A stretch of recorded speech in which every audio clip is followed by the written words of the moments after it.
Hello and welcome to episode 4 of the Battle Royale podcast. I'm your host as always, Edward Jones, and joining me, of course, is my co-host, the Professor, Mr. Stephen Palmer. Hello, everybody. And tonight we have a very special guest, as we are joined by my co-host for Movies and Tea, as well as the owner of Tranquil Dreams. Of course, it's the one and only Miss Kim Lowe. Hello. And tonight we are on episode 4, or should we say chapter 4, The Necklace. As on our previous episodes, the story so far has seen our group of school kids who have been kidnapped and taken to the island, where they have now found themselves to be the selected class of this year's Battle Royale, and are now faced with the prospect of fighting each other to the death. On the previous episode as well, we saw that their school teacher who had strongly opposed the Battle Royale Act had been replaced by Takano and promptly offed by the local military. But now on chapter 4 we are introduced to the rules of Battle Royale, as we are given a very interesting outline of what's going to be happening to these school kids on the island, which, I don't know about anyone else, but I found it kind of strange. There's something that's been going on for a while, that these kids are so clueless as to what's going on. The fact that they need a video with a real perky and, full of beans young lady to explain the rules of what's going to be happening on this island. Well, yeah, it's it's very sort of Japanese pop culture-y kind of TV presenter-y, isn't it? As I understand it, a lot of Japanese TV is quite like this, sort of the mainstream entertainment programs are full of overly perky people. So it's definitely playing on that stereotype, even though it's a Japanese film. But I think this is also part of the film that a lot of people remember. They might remember all the killings and things like that, but I'm pretty darn certain most people will remember this young lady. Yes, I mean, she has become something of our own mascot. If you go to our Facebook page, you will actually see that she is our header, that originally we were planning to change for each movie, and then we sort of put her up there and then have never changed her since. So she's become our unofficial sort of mascot, really, for our show. And there's something about this particular scene that would just completely takes you out by surprise. It's a very comical scene for a film that is sort of very light on laughs, I think, in many ways. And if there are any laughs in this film, it's very sort of black humoured sort of laughs. But Kim, I mean, when you obviously saw this film and you're suddenly presented with this how to play Battle Royale sort of instructional video, I mean, how did the scene sort of play for yourself? Did it sort of take away the sort of tension that had been building up to this moment, or was it sort of something that you sort of went with? I mean, I feel like it's really the video itself is very. It feels like a little bit of the dark comedy type of thing. So it kind of works because, like Steven says, it's kind of a staple, and you expect this kind of video to happen, and it creates a contrast, especially in this scene, because it gets really intense in between the whole viewing of this whole video. So I guess it. I don't know if it was intentional to kind of cut through it, but maybe it was just to give that, just to kind of loosen the situation up before it got into like, oh yeah, things might seem like it's everybody's kind of taking it easy, especially like with the instructor, and then we have, and then what was the instructor was like Kitano or something like that. Yeah. I forgot his name. Yeah, and then there's this big contrast of him being super amped up, and then he's kind of like talking with the video, and you have this whole like they are taking it really easily, where when things happen in the background, like something like someone whispers in the background and or doesn't focus on the video or something, and he just it just goes bad really quickly. Konnichiwa! That's what this scene is almost played for laughs, though, isn't it? So we've just come from the last thing we saw was the teacher getting the corpse of their teacher. Yeah. And then suddenly we get this video, and then he actually goes konnichiwa. The katana goes konnichiwa, and then it's then something else happens, and then he plays that for laughs as well. It's like this one segment is played for laughs, which is a complete contrast of the absolute dark place it went to, probably one of the darkest places the whole film goes to a few seconds ago. It's where we're deconstructing the film like this, like in little tiny 3 or 4 minute segments. It's quite amazing how much the tone changes, like the wind. Yeah. Mm-hmm. And I think this is another great thing about this particular sequence, because we're sort of drawn into this false sense of security where it's sort of like, oh, in this sort of light beat upbeat sort of moment here, we're here with this little sort of, idol sort of Czech who's explaining the rules of Battle Royale, and then suddenly we're cut to Fumio, who's caught whispering, and Takano basically throws a knife in her head, giving us our first student death of the film. Which, again, it just comes completely out of nowhere. And it's just played so coldly, and yet I don't know who pauses the video, because it seems to be like never miss a beat between him randomly killing this girl for whispering. Well, I'm sure the military in the back is doing something, and they're doing it. I don't know. I mean, there's a lot of things that feel a bit weird about when you watch the movie again, you kind of notice these little things. Like I only watched the beginning up to this part again, but I mean, it was kind of like, okay, well, if this has been going on where classes have vanished from the earth, why is no one talking about it? And how do these students know nothing about it? Because say if you compared it to, like, obviously the American counterpart, Hunger Games. Hunger Games, it was like a world where everybody knew the Hunger Games existed, and it was like this big event that happened, and it was this big honor to fight in Hunger Games, Whereas this one is more like hush hush, there's military, and these people are sent on an island, and it's just it's very weird how, like, no one's talking about a bunch of students that have vanished.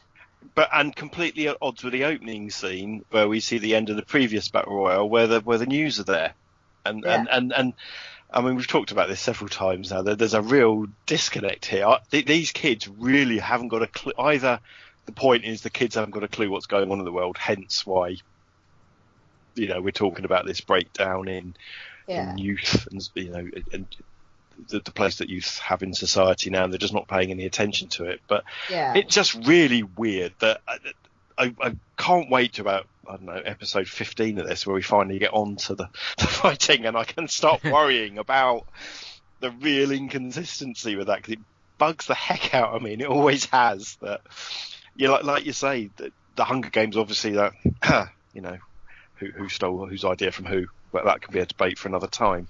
But just think about any reality TV show, and this is kind of predating a lot of reality TV. But I don't know what you have, Kim, but we have Big Brother and I don't know, stupid Circle.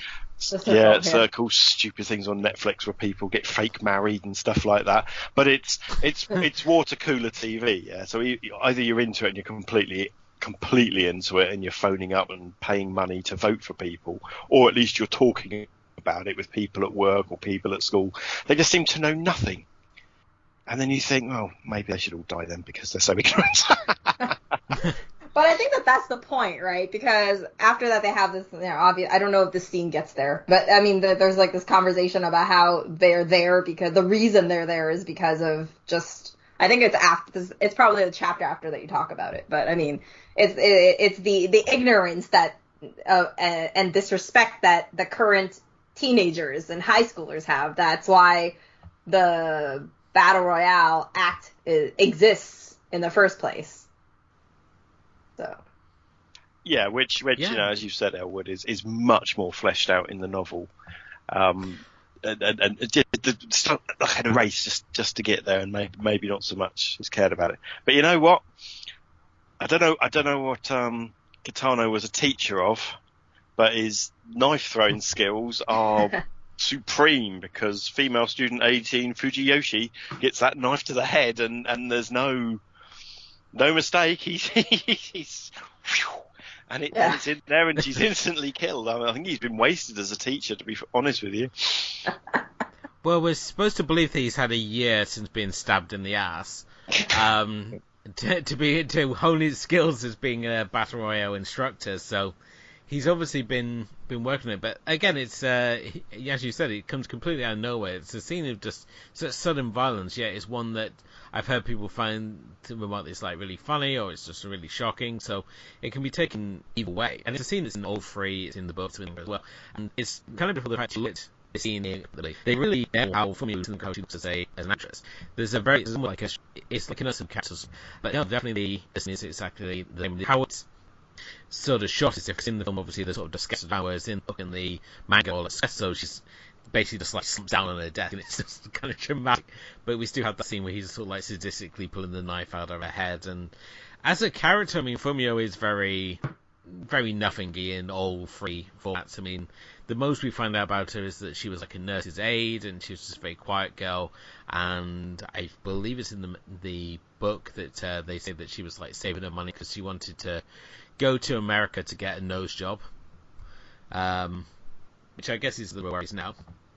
But yeah, she sort of it's kind of maintains the balance of who's in charge. The fact he can just randomly offer students like that, and I think I mentioned in the previous episode the fact that he goes through a couple of these students in this scene alone, and it's sort of like before it sort of doesn't me, it's like, oh, we're not supposed to actually kill them. And again, plenty of Kim said about the comedy. You know, he goes, "Oh, I'm meant to do that," and it just this whole scene is just full of quite dark comedy, but it's definitely there, just warming us up for the more serious times ahead, maybe.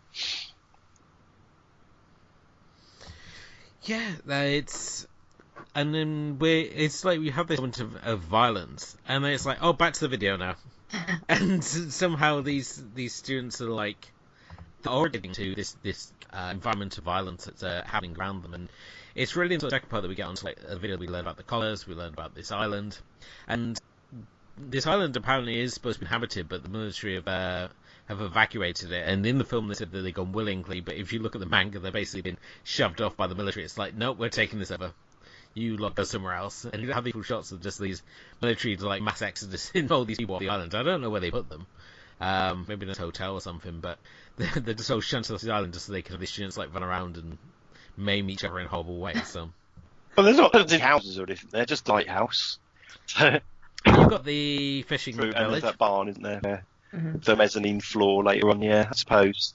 And I think it's more when you look at the manga and the book, there's more sort of structures in it, whereas as you rightly point out in the film, it's very sort of minimalist sort of structures that you have. I mean, the lighthouse is the only sort of main structure, and you obviously got the command where all the instructors and the soldiers are the only sort of main sort of structures. Everything else is kind of derelict.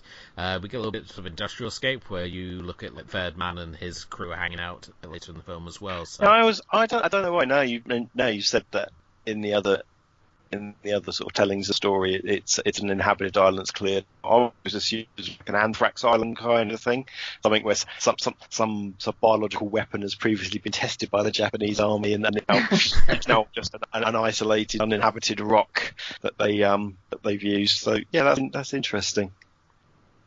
Kind of reminds me of The New People, which was a drama series in like I think it's the 70s or 80s, where these American students they crash land on this island that was like used for American nuclear testing, and they had all these like buildings and stuff. And it's the same sort of setup here, of just this island that's just been sort of set up for this one purpose. And in this case, it's just to have them around. But I kind of wonder, it's all like, what were they like hoping the students would use these buildings for any sort of purpose, or is it just basically just stuff that's been left on the island that they haven't bothered to clear out? I don't really think they put that much thought into it. I mean, sure, they probably. I don't think it matters to them as long as the kids are doing as they want them to do, and killing her until one person is the main point, right? I mean, if they find something and creatively turn it into a weapon, well, good on them, you know. I don't think that, because even when they were saying it, there's nothing is against the rules as long as there's one person who wins at the end. So.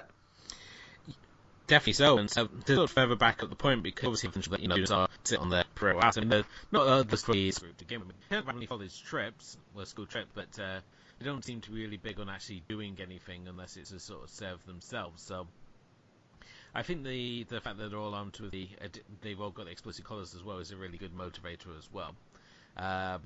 And I keep seeing these people actually wearing these as fashion like choices when you go to like cons and stuff. See people with like the Battle Royale colours, which I don't know, is that cool? Or is that kind of sick? I don't know where I'm supposed to stand on that one. Probably the latter, mate. So, it's damn millennials. I think it's yeah. So the collars. Are we going to talk about the collars yet? Yeah. Yeah, we can talk about the colours. So when's this film? 2000, right?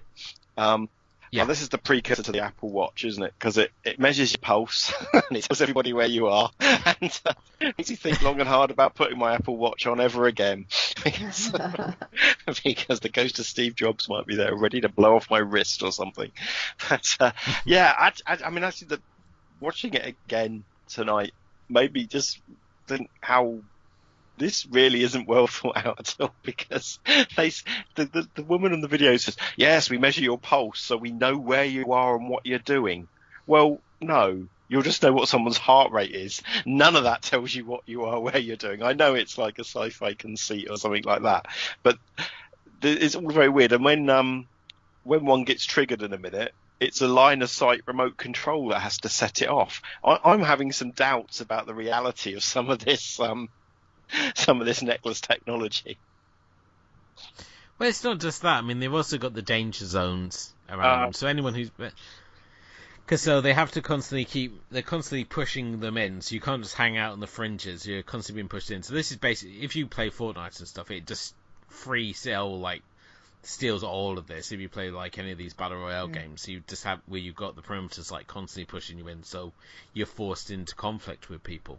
And yeah, I know you was obviously saying about it's remote, but I would think that they can remotely detonate these, and certainly they can track them, because one of the other students has the scanner where you can see what other students are, which I suppose is really handy if you just want to avoid people, or in his case you want to find somebody. So they do. Yeah, no, actually... they do. But what she says is not true. By measuring someone's pulse, you don't know where they are and you don't know what they're doing. I have no doubt it's got a GPS or something in it as well. The lady in the video, if not in the movie, those kids went to school. Well, I mean, if you think about when this movie was made, it's kind of, maybe they didn't know that much of technology and they didn't really care too much about it. I mean, fucking need to, but that's what happens when we get down to such, by minutes of how you stop people it. Yeah, but you're right. Fortnite and other games like that have absolutely ripped this on. Not just about Royale name, but they've ripped off that concept completely. Where I mean, they don't have the necklaces, but they have the storm come, don't they? That forces you. Yeah. I think it's because squeakers can't really cope like people's headsets do. So they have to like tone it down for them. Well, I mean, if you do that at games, you limit your audience, like the players that you'd be able to. Your age group would be much smaller, so they can't do that in say like games or something. They can do like whatever poison gas or something like that, and then they'll just fall down. But I mean, next loading is not exactly. It's alright, somebody in the head. It's not all for their head to go on fire. That's conflicting, right? So yeah, it's a very dubious thing, but I don't wonder if there ever been a game where like everyone just sort of like didn't do anything and they had to like just basically mass kill everyone off, blowing up their collars.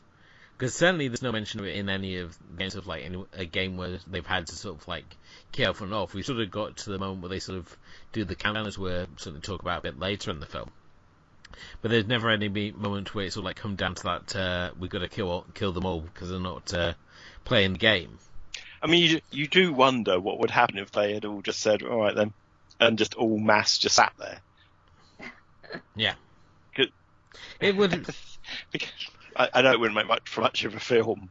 Battle Royale 3, the slackers. Yeah, all right, mate. Just all stay here then.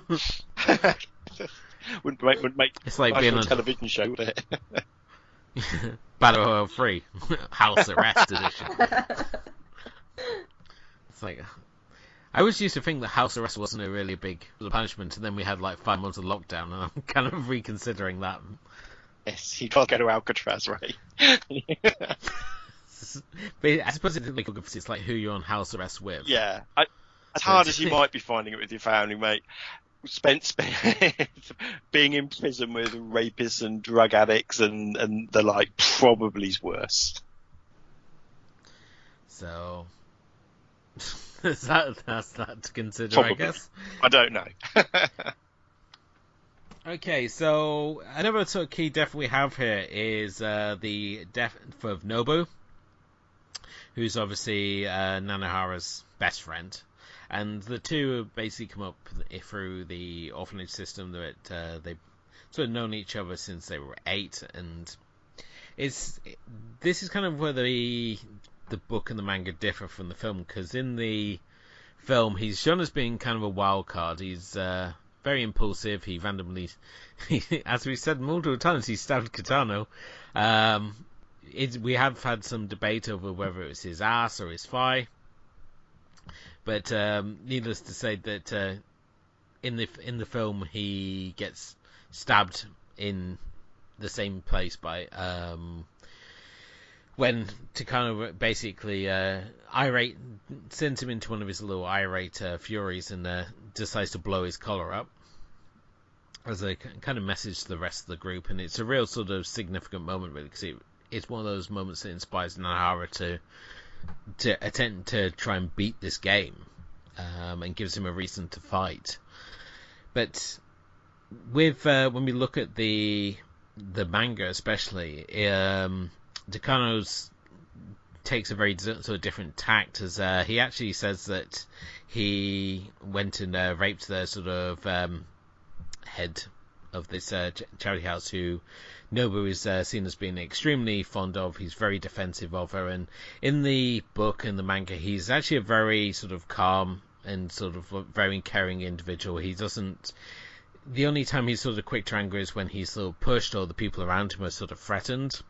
So this, Takano basically saying that he's raped his sort of surrogate mother basically sends him into this fury where he tries to attack him, and for his efforts he ends up getting shot in the face, really graphically in the manga. So if you want to, you can check that out. But in the film he's obviously has his collar exploded.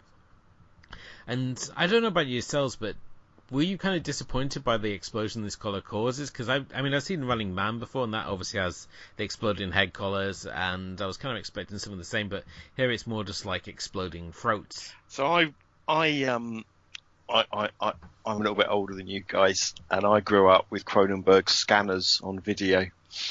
I was expecting more of that, and and actually, it appears to blow up. It looks like his head might get blown off, and then we see straight after, nothing really has happened apart from a load of CGI blood seeps into his shirt and he falls over.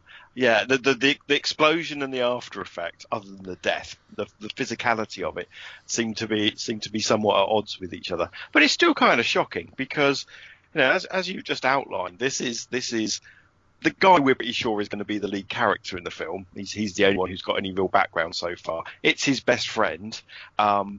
There's been the setup between him and Kitano from the ass slashing, as you would say, sir. And to have him gone, I don't know how many minutes have gone in the film, I know, but less than 15 minutes have gone. And somebody who in any other film would have been almost certainly would have been killed off during the film, but not for another hour or so. It seems very, very quick to get rid of somebody who's probably the second most fleshed out character that we've met so far. Yes.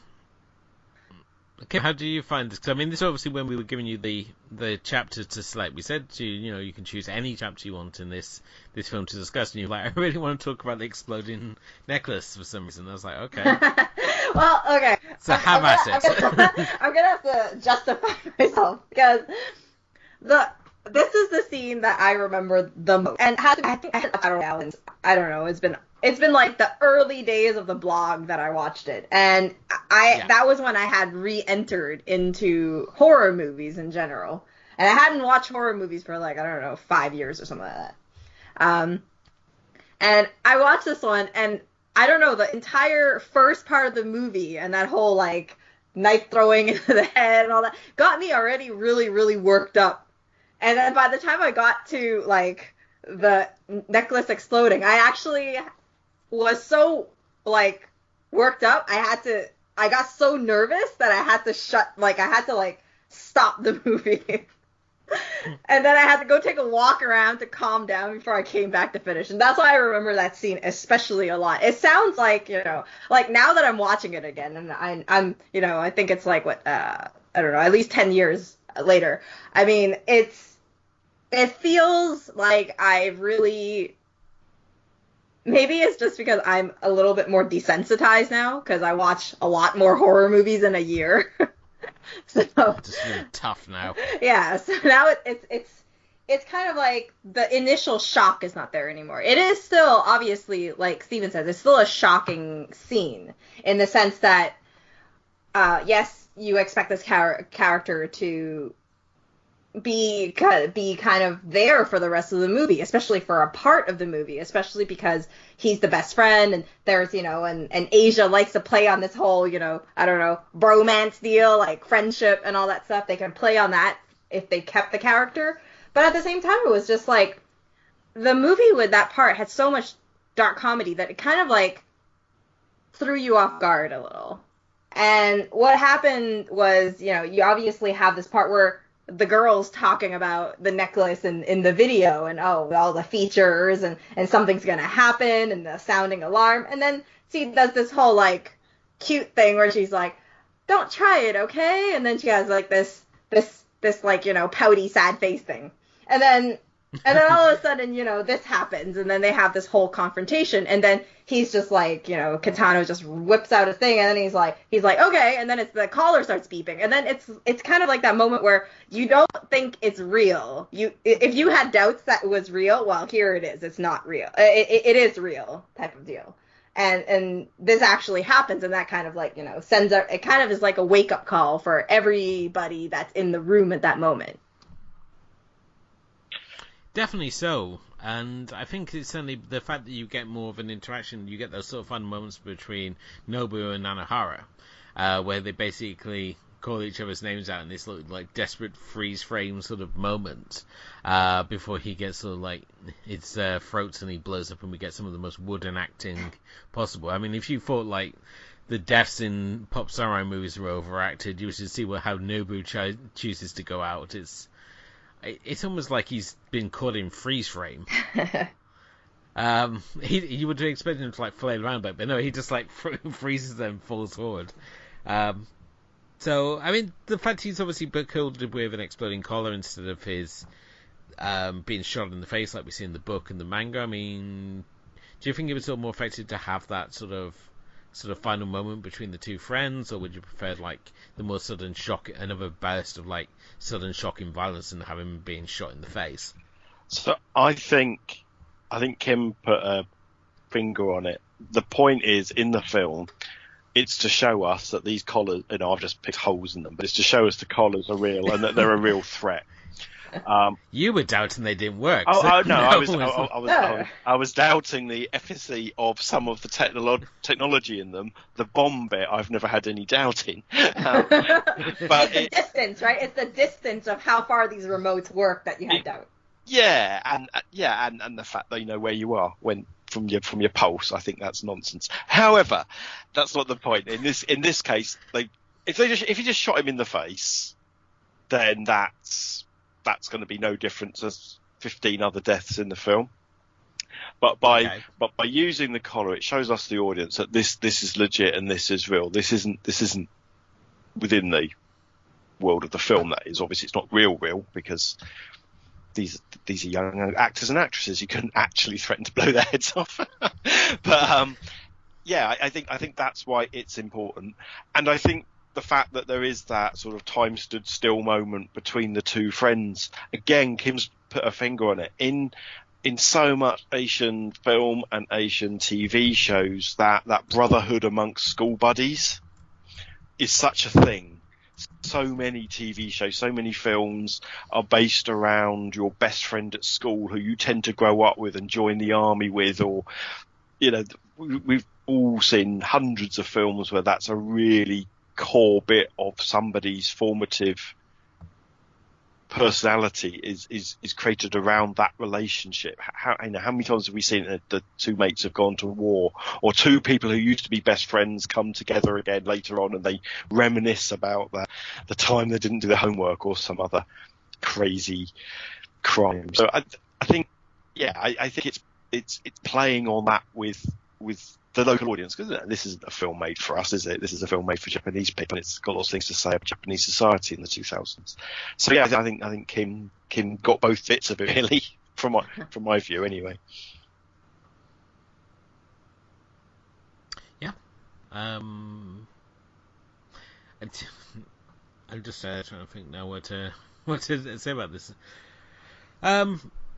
Yeah, I mean, certainly when you look at the group's reaction, because this again really shows what a sadist Kitano is in any version, but in this one, he basically, as I say, he chooses to get that final to get his revenge on Nobu. No, it's not enough just to blow his throat out, but he has to stab him and sort of mimic the same injury that he caused on him earlier in the film, or a year sort of earlier in this sort of timeline here.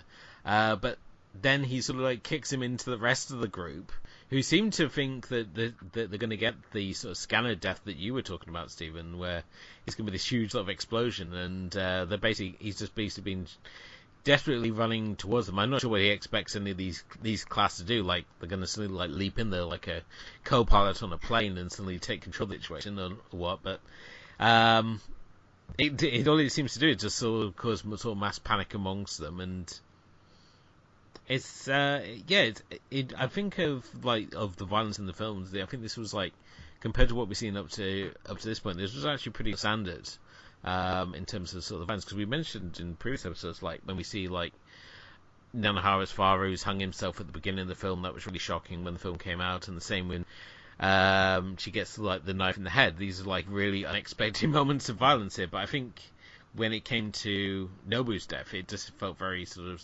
nothing that we haven't really sort of seen in the West before. So I think perhaps a little, when you come to think of it, it's sort of like a little disappointment that it wasn't bigger. It wasn't more of a. Well, I think, if you think about it, like I'm just thinking about it now when you say it, that most of Death 4 were more like instantaneous. Whereas this one, you have that time to kind of stew as he runs around, necklace is beeping, and everybody's running around, frankly, like headless chickens, and then it beeps faster and faster, and then you suddenly have that, you have that music which wasn't there before, and it starts like raising, and then, it's just like everything is a mess, and then it like blows up, and then sparks are flying, and blood's pooling when he falls over, and that sort of stuff, and it becomes like it's a different type of death than the previous two, and it really changes the pace also of what to expect of this movie. Like, there's going to be a lot more of this sort of like, it's not all just like this subtle thing going on, Yeah, really good thing by the soldiers there to put that plastic on the floor. So clearly they knew something was going to happen. Somebody was going to get killed in some way. Well, you got to remember, Kitano's been nursing this grudge, right, for a year. Yeah. I'm pretty certain he was going to do it. This was going to happen, whatever he wanted. He was going to show it off, and it was going to be Nobu that was going to get it. Right? So it was fully planned. But yeah, that feeds into something else. But that's for the next episode. There's a lot of predetermination going on in this segment of the film. Cool. Anything you want to talk about that we haven't got already?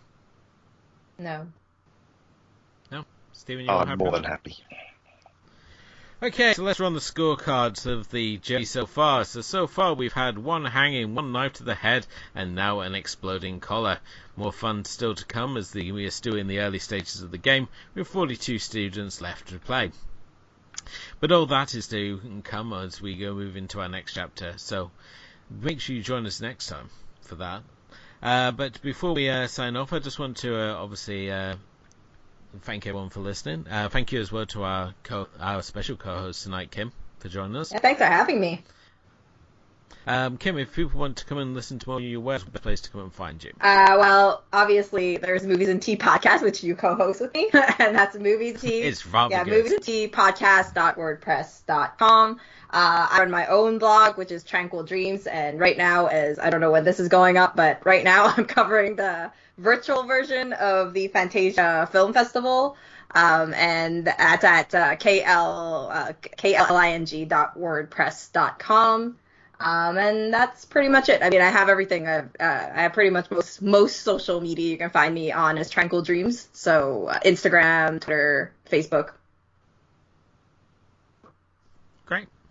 Links, as always, you can find in the episode description below.